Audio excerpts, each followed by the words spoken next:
naghahanap ng sirena sa gilid ng dagat.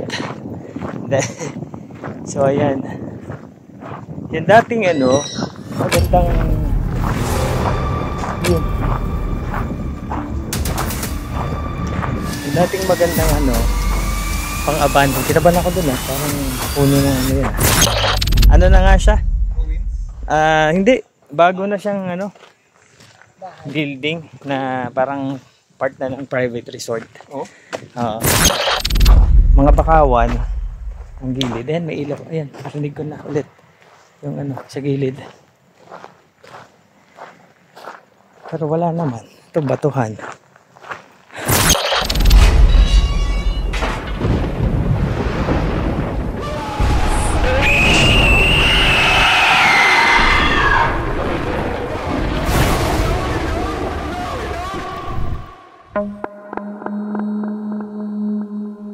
Isang abandonadong building sa loob ng isang resort na sakop ng Barangay Bantige, Pagbilao, Quezon. Pinuntahan ko ang nasabing lugar para makita ko ito mismo.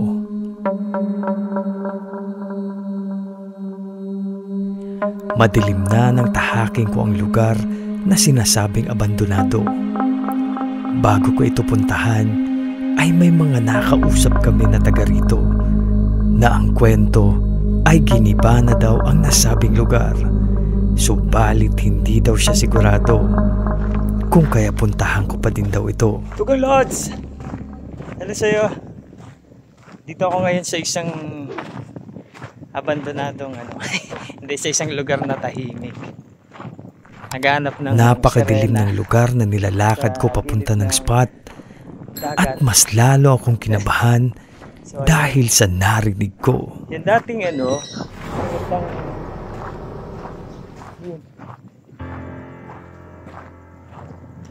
dating magandang pang abandon. Kinabahan ako dun parang kunin ng yun. So ito na yun, hindi na siya At dito ay nakumpirma ko na hindi na ito abandonado ngayon. Yan, kita niyo yung buwan. Dahil isa na itong maayos na building na sakop ng isang private resort.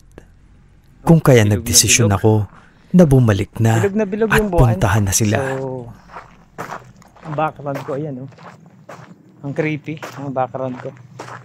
Bilog na buwan.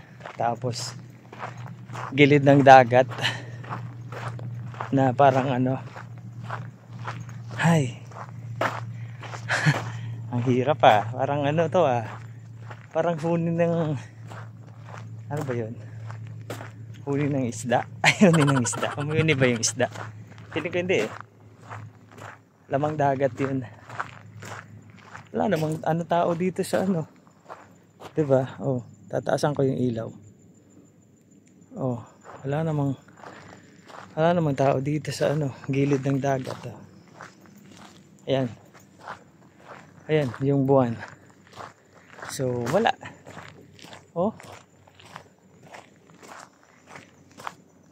Ito, yung gilid ko. Tugang Lodge. So, tamang lang. Tamang ikot. Kasi dapat pupuntahan ko yung isang abandonadong lugar. Dito sa isang abandonadong lugar sa Ano lugar to? Abandonadong building sa loob ng isang resort. Ayan. Sa isang resort na to, itong abandonado sana. Kaso pagpunta ko, wala na. Dito to sa Quezon. Ang ganda ng ng building na yon na nakita ko sa picture. Sabi kaso ng taga dito, na daw, Tugang Lodge. Tawag dito. Yan, may lumilipad sa alam ko na yung huni na yun na narinig ko. Ibon na malaki na nasa dagat, nanguhuli ng isda. Ayun, nakita ko lumipad ibon sa tawag dito. So ayan, Tugang Lodge. Ang dilim, diba? Hindi yung makita. Ayan yung paligid ng gilid ng ng dagat, ay ng ano, ang nilalakaran ko. Parang mga bakawan. Ayan. Napakadilim ng gilid na nilalakaran ko at makikita ang mga puno ng bakawan at malalaking bato. Hindi ko na ito nilapitan dahil wala na naman ang abandonadong pakay ko. May ahas kasi dito eh. Titingnan natin sa gilid. So ayan. So ayan ang Tugang Lodge. Yung ginawa ko. Wala na eh. Abandonadong ano na eh. Akala ko kasi okay pa siya eh. Sabi kasi ang kwento doon sa abandonadong building na yon, ang sabi, ano daw, may balsa oh.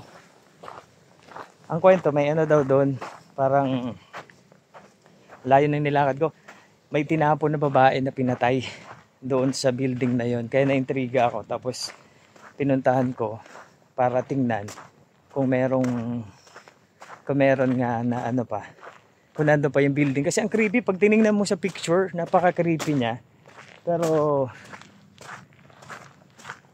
wala naman ngayon. Kasi parang ang nangyari, i-renovate niya na yung pinakabuong building. Kung makikita yung picture sa internet, o kaya ipa-flash ko dito, pag nakita nyo yun, makikripihan kayo. Kasi ang creepy din talaga. Tapos ang kwento ng taga dito, kaya yun pinarenovate. Kasi daw may mga pumupunta, nagte-trespass. Tapos about sa marami yung pinabakuran kaso pinapasok pa din. And then ang nangyari nga, para hindi na daw masyadong pasukan. Kasi nga may nakitang babae na tinapon doon na patay. So wala na, sabi nung daw, ipag-iba na lang din. So kaya wala tayong naabutan ngayon. So totally wala na. Bago na, na-renovate na, sumaayos na yung building na dito. Ito mga bakawan na lang makikita nyo dito eh. Ganun na lang eh. So yan, Tugang Lodge. Yan lang yung lakad-lakad na ginawa ko. So balik na ako doon sa aking location at exit na. Sayang, haba ng nilakad ko. So ayan, Tugang Lodge, maraming salamat. Ayan yung paligid oh. So mahirap. May grupo nga ako ditong nadaanan. Sabi sa akin, daw. Kasi naglalakad ako sa gilid ng dagat. May nagsalita sa nagre-reflect ka ba dyan? Nagre-reflect kasi si Mana Santa, di ba? So sila, ang ginagawa, nagiinuman sila eh. So ewan ko lang kung alam ito ng mga magulang nila. Wala kasi silang mga antyaw eh. So puntahan ko na lang si Dax, si Bal, tapos si Joven, si Lucas. Okay, pakita ko lang sa inyo kung ano itsura, Tugang Lodge, para makwento ko kay Dax, kay Bal, tapos kay ganun na lang, Tugang Lodge. Okay,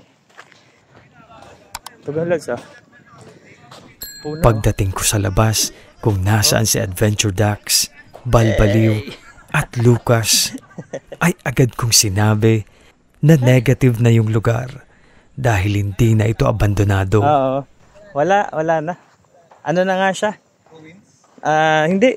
Bago na siyang building na parang part na ng private resort. Oo.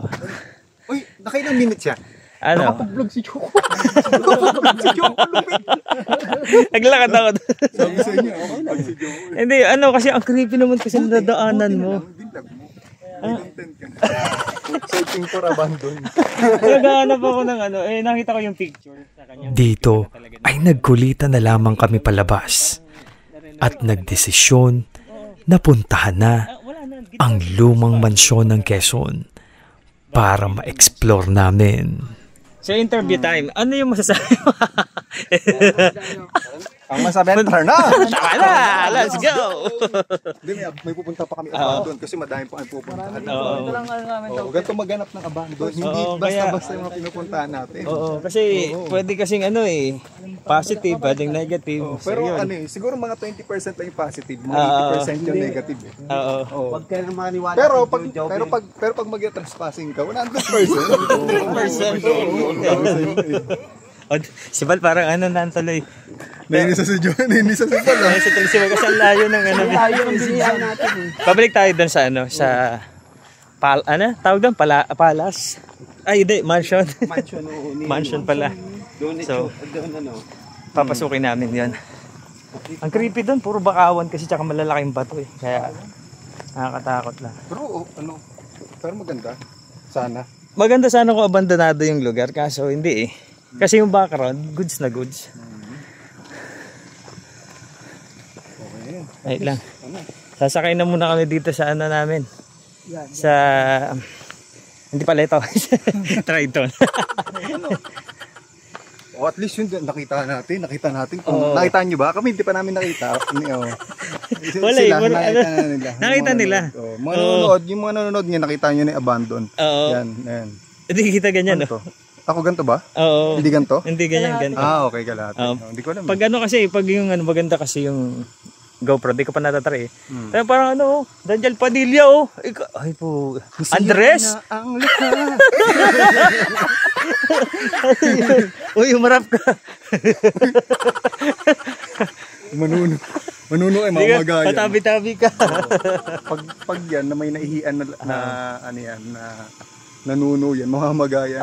Pag nag-vlog kami susunod na medyo may nakabukol. Na medyo pag namagayan, wag mo nang ipatawas yan kasi pabor sa iyo. Hindi, pag namagayan, iihidan ako dyan. Iihidan mo. Ay, yung itlog yung palalakihin dyan ng Itlog pala. Tabi apo naman ako doon. Ay, nagtabi-tabi ka naman. O kaya yung balat, yung lambat. Ay, yung mahirap dyan eh. Parang nag-petroleum na. Tuloy si Bal na. Wait lang. So, si Bal, ayan, si Bal. Medyo dismayado si Bal. Yung mukha ni Bal, seryoso. Tara, sakay na tayo. Bal, okay ka lang, Bal? Oo naman. Ba't parang malungkot ka, Bal? Malapit ka daw dito, Walang kwenta. So, ayan guys, ang creepy. So, yan, creepy. Creepy. Ano siya, ang layo ng Dilawag. Malayo, di ba? Ang layo, pero maganda na kasi yung lugar eh. Yung inayos na yung building. Kaya na din. Ano ba, vlog natin? Para may content ka. Hi, Naro! So, ayun, biyahe tayo ng ilang oras sa biyahe, 4 na oras yung biyahe natin. 4 na oras. 4 na oras. So, pagdating namin dito, yan, ano nangyari? Wala kang kwenta.